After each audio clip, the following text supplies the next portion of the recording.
வணக்கம். வழக்கறிஞர் Muthukumar, Madurai, MM legal solutions, Madurai.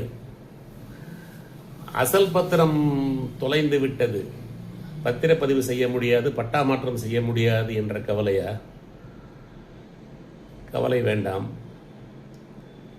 அதாவது நான் ட்ரேசிங் சர்டிஃபிகேட், பத்திரம் காணாமல் போனதற்கான சான்று காவல்துறையிலிருந்து பெற்று சமர்ப்பித்தால் போதுமானது.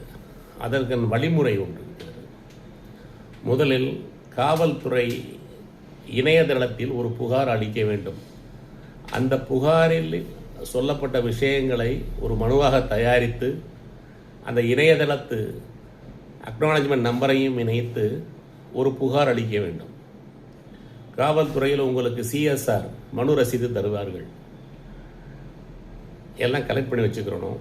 அடுத்து ஒரு அஃபிடவிட், அந்த பத்திரம் உங்கள் பேரில் இருந்துச்சு, காணாமல் போச்சு, அது உண்மையிலேயே இந்த இடத்துல தொலைந்தது, நான் எந்த பொய்யும் எந்த கடனும் வாங்கலை, அதை கொடுத்துட்டு வாங்கிட்டு இப்போ பொய் சொல்லலை, மேலும் அது இனிமேல் கிடைக்கப்பெற்ற அதை சார்பதிவாளர் வசமோ காவல்துறை வசமோ தெரிவித்து அதை நிவர்த்தி பண்ணிக்கிறவேன்னு சொல்லி ஒரு உறுதிமொழி சான்று.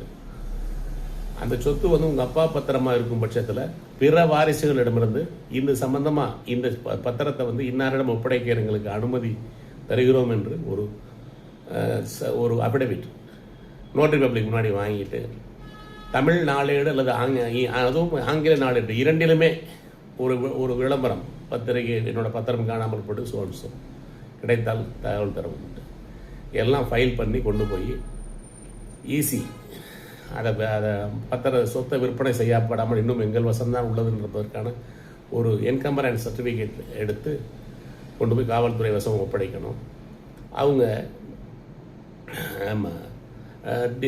DCRB என சொல்லக்கூடிய டிஸ்ட்ரிக்ட் கிரைம் ரெக்கார்ட் பியூரோ அப்படின்னு ஒரு யூனிட், அதாவது இந்த கிரைம் ரெக்கார்ட்ஸ் எல்லாமே அங்கே தான் சேமிக்க வைக்கணும். அங்கே அனுப்பப்பட்டு இது சம்மந்தமான அந்த ஆவணம் சம்மந்தமாக ஒரு குற்ற வழக்குகளும் எந்த வழக்குகளும் இல்லை, அந்த ஆவணம் குற்ற வழக்குகளை சம்மந்தப்படலை, சீட்டிங் இந்த மாதிரி ஒரு விஷயங்கள் இல்லை அதனால் அப்படின்னு ஒரு அறிக்கையை காவல்துறைக்கு திருப்பி அனுப்புவாங்க.